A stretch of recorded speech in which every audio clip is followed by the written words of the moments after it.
I can't. She's not alone. She's with a man. And the inmate says, what? How do you know she's with a man? And the daughter says, because I can see his feet. And then the inmate goes, man, baby, go put your mom on the phone right now. And so the kid goes and gets the mom and brings her back to the phone. The mom said, and the inmate's like, bitch, I'm up here. I'm doing my time, thinking about you, thinking about coming home to you, and you're in there with some dude. And the wife is like, hold on, motherfucker. I said, you know that package I sent you? He paid for that. You know that money order I sent you? That was his money. So the inmate thinks for a second. He says, bitch, get your ass in that room and cover up that man's feet before he gets his cold. Yeah. Oh, wow.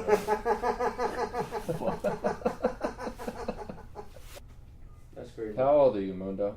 41. 41? Yeah. After this, you getting a vasectomy or what? Yeah. No more kids for me. I can't have any more kids. Really, I didn't even want this last one. Right. I gave, because my girlfriend's always had a fantasy about having a large family. And I told her when she got with me that I don't want any kids. And then I compromised and I gave her one kid, which is great. I love my daughter. Everything's great. But then she's been, in my ear for 2 years now. She wants one more. So I gave her one more. And then I'm getting fixed. No more kids for me. Really, kids make you poor, man. Like, kids cost way too much money. But then my girlfriend will come and say, kids make you rich. It's not about money. Right, but yeah, dude, kids they cost a lot. I wouldn't agree that kids make you poor, but yes, kids cost a lot of money. Yeah, I think what makes us poor or lower middle class or whatever is the job we do. Yeah, Well, if you're rich and you can afford to have 16 kids, by all means, have 16 kids. 100%, right? But too many people have children and can't afford them, and then depend on the state to pay for them, and then depend on that check, and then their check gets bigger and bigger every kid that they have. Right. And that's fucked up too. You know what I'm saying? That's one of my biggest goals is to stay off of government assistance. Dude, I've never been on it. That's a good goal. When I was slanging dope, I've known women that had kids, and then when their kids got old enough, they taught them how to apply for benefits for when they had kids. You know what I'm saying? It's a family thing, and it's a circle of poverty that they just never get out of. That's not good. Generation to generation. No, it's not good. How do we incentivize not getting a government check? Putting more money into education. Yeah. So, how long ago you started driving Uber, Lyft? It's been like a year now. I've been doing Lyft, and just for extra money. It's a lot of fun. Plus, I live in Seattle, and Seattle's a good spot to drive Uber and Lyft because you're busy like the whole time. I usually drive about 6 hours, and I'm busy the whole 6 hours. I don't get a lot of downtime. Matter of fact, I have to turn off my Lyft app so that I can have some downtime.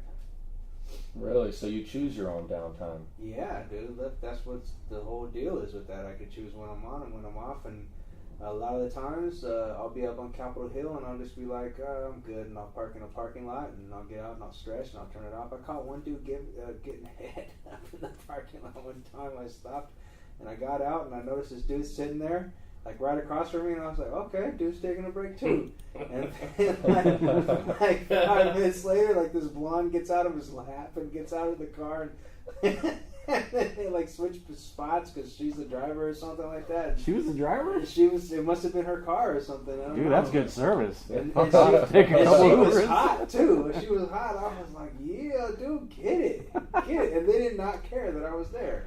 They act like that I wasn't even there. So, how much an hour do you usually make? About 25. If I do it on the weekends, about $25, yeah. And how much has that changed since tips have come involved? The tips are like $1 or $2. If an hour? No, per ride. The tips don't really matter. I didn't really get tips before. Like, I don't know if I just really sucked or if I wasn't hot enough or something. I don't know. I didn't get tips before. Well, I know Uber just implemented it. Like, Lyft had it going before Uber. Uber just got it. And it's cool, but I still don't really get tips that much. Really? Yeah, I don't. Really, like $1 or $2 anyways isn't even that much. But I accept all tips. If people want to leave me tips, I'm good with that. Of course. Sounds like some of the other drivers are accepting tips too. And not only that, like I give, like when I work on Saturday afternoons, and a lot of the cats that I pick up, sometimes they're tourists, and I give them little tours. I give them mini tours, and I'll be like, yeah, over here, this is the University District. Over here, this is Wallingford, blah, blah, blah. And I tell them, over that's Wine World over there. But I give them little tours, and those are the cats that I'll get tips from. Yeah, the people that you show around. And, yeah, the local motherfuckers that didn't care. Right, because they already know. Yeah, because they already know, yeah. Racially, who are the stingiest? Racially? You know what? I'll tell you the stingiest are the tech motherfuckers. I'm telling you, like the Amazon, the Facebook cats, I never get a tip from them cats. If a dude gets in my car wearing a suit, I'm not getting a tip from that dude. But you know how I get tips from? Last tip I got was a $10 tip. I got it from a dude who was working at Safeway. I picked him up after a shift and dropped him off at his house. And just the Safeway guy gave me the tip. But the guys in the suits, they don't give me shit. It's true. I wonder if that's because they don't know what it's like to work that kind of job. You know, because I've worked retail before, I've worked service before, where tips are a big part of the deal, and so I've always tipped really well, 20+%, as long as you take care of me and you're not a terrible waitress or server or driver or whatever it is. Yeah, I don't know what it is, man, but that's just what I saw. And then I found that working Uber, like everybody has Uber, like your grandma, your dad, everybody's doing Uber, but it seems to me like the young people do Lyft. So on the weekends, like Saturday nights, Friday nights, you'll want to work Lyft because there's more young people going to the bars and stuff. But if you're going to work during the day, Uber is the way to go because everybody does Uber. Lyft is more the young people know what's up with Lyft. And that's what I've been getting. So it says right here that Uber has 8 million worldwide users, while Lyft has 631,000. Yeah. Everybody has Uber. That's huge. Wow. That's a huge difference. Yeah. Wow. But like, especially with the stuff that just happened in the last election, with all the drama with Uber and all that, like young people are turning to Lyft. I've noticed, and so that's what I'll work. Saturday night, I'll work Lyft. Make more money and it's busier, huh? It's busier because I got a lot of young cats going from bar to bar. So you like working midnight shift? Well, I like working the midnight shift, but I don't like throw up. And so I will cut it off around midnight because I don't want to pick up drunk cats from the bar. But I do have a scary story about midnight shift. One time I was driving Uber and I got a call out to Rainier Valley. And if you're not from Seattle, you may not know that Rainier Valley is kind of the seedier, more crime-ridden area of Seattle. And so I'm sitting out in Rainier Valley, and the call had me out in the middle of a dark street. There's no lights on this street, and I was sitting in front of a house, and nobody was showing up in the middle of Rainier Valley, and it was like 1:30 at night.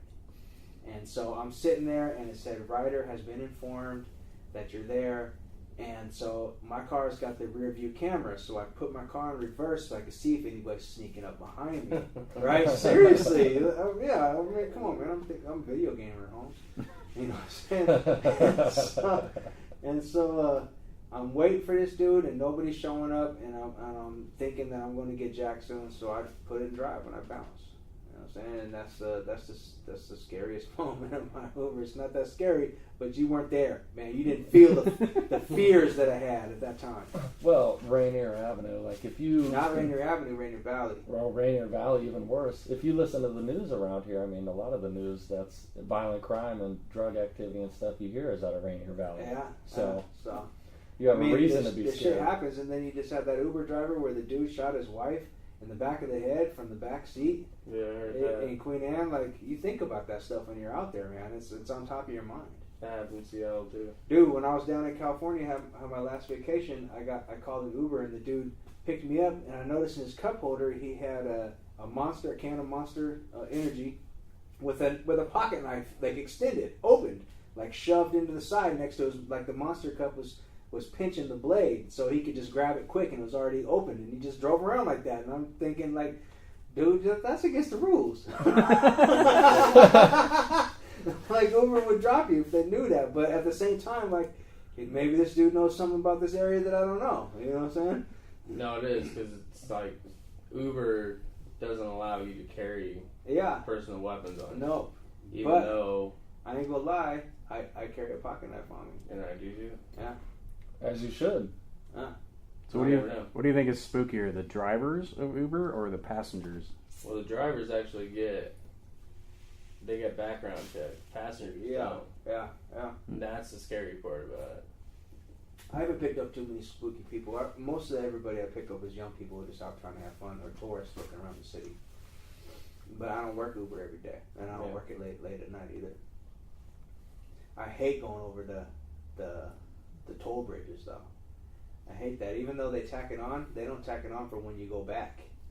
So you gotta stay on the other side. You gotta get a ride back. You gotta stay on the other side and hope you get a ride back, which has only happened to me once. Yeah. And all the other times I'm either crossing back on my own dollar or driving down to the non-toll bridge. Yeah. Well, that makes sense. Like, how much does it cost to go across the bridge? I have no idea. They tack it right onto the fare. Yeah. Yeah. Do you know that downtown Bellevue, is only 10 minutes from Capitol Hill in the middle of the night? That makes sense. Without the traffic? Yeah. I have been on Capitol Hill Saturday night, 10 o'clock at night, and I got a hit that was 10 minutes away, and it was downtown Bellevue. Wow. It's that close, but with all the traffic, though, it just messes it all up. Which is 95% of the time. Which is 95%, yeah, exactly. Yeah. Bellevue's got to be a nice city to work, though. I mean, I go down there, and it's clean in Bellevue. Bellevue's nice. I don't like staying on that side of Bellevue, though, but I like working in Seattle because it's close to home. I'm really close to home. And I will work until I make $100. I stay until I make $100, and if that's 4 hours, that's cool. If that's 6 hours, that's cool. Sometimes I've gone like to $200, and that's like 6 to 8 hours. But I'm thinking like if I work for $100 for 4 hours, that's fine. I could do that. There's no problem. Plus, I meet hella different people. I meet women that want to tell me about their period. No lie. They want to talk about their period. Yes, they will tell me all about their period, the whole trip. And then I meet men that have cancer, and they're telling me they're dying. They just got diagnosed. Like, I've met all kinds of people. Seriously, it's crazy. Yeah, that's wild. Yeah, but that's why I do it, though, man. It's fun. Once it stops becoming fun, then I won't do it no more. I love living in Seattle, though, because every summer they have the festivals. Just about every weekend, Seattle has a different festival, and I think that's super cool to take my kids to all those festivals. That she gets a little bit of culture while she's out there, because each festival, like, we go to Dragon Fest in the International District, and then we go to the Pride Parade. We go down to the Solstice at Fremont, see the naked bike riders, and I have to tell my kid that that's body paint that they're wearing, not clothes. Because the naked bike riders that do their thing in the body paint. Those cats are super gutsy because they all have small dicks. They do. Like, I've seen some cats with just rocking sausages, right, with some red paint on it. That red paint ain't fool nobody. I can see that your dick is super small and they're super gutsy because they get out there, because I got a small dick and I wouldn't be that gutsy. Well, if you got a fucking huge schlong, you don't want to get that thing like caught in the chain or anything. No, fuck that. If I had a big ass dick, I wouldn't wear clothes right now. Yeah, soft. I would be out here. And you would not be in the studio. Rocking it. So on the table, like. Highlight marker all over it, so it sticks out. I'll be proud of that shit, man. I'm proud of that shit. That's what you would think is the people that are out there riding naked at the Fremont parade. You would think there would be the people with the dudes with the huge soft dicks, right? Dude, I was out there. I mean, we're gonna leave dicks alone right now. So I was out there a couple years ago, and I saw this girl ride by, butt naked, with like some beautiful breasts. Like, her breasts were perfect. Like, we're talking like porn star breasts, perfect. Right? And so I took a picture of her. She went by. And then at home, I'm looking at the pictures I took of my day on the computer, and I noticed that she didn't have an arm. Right? She had only one arm. And when she was right in front of me, I didn't even see it. I was so just magnified on her breast, I didn't see that this girl only had one arm. Enamored by her. Enamored by her beautiful breasts. For real. For her great set of personalities. That makes sense, yeah. That's how I say it. You got a great set of personalities, girl. What you drinking? What you drinking all the way here till you get out of the bathroom? This is why you're not married. So, anyways, yeah.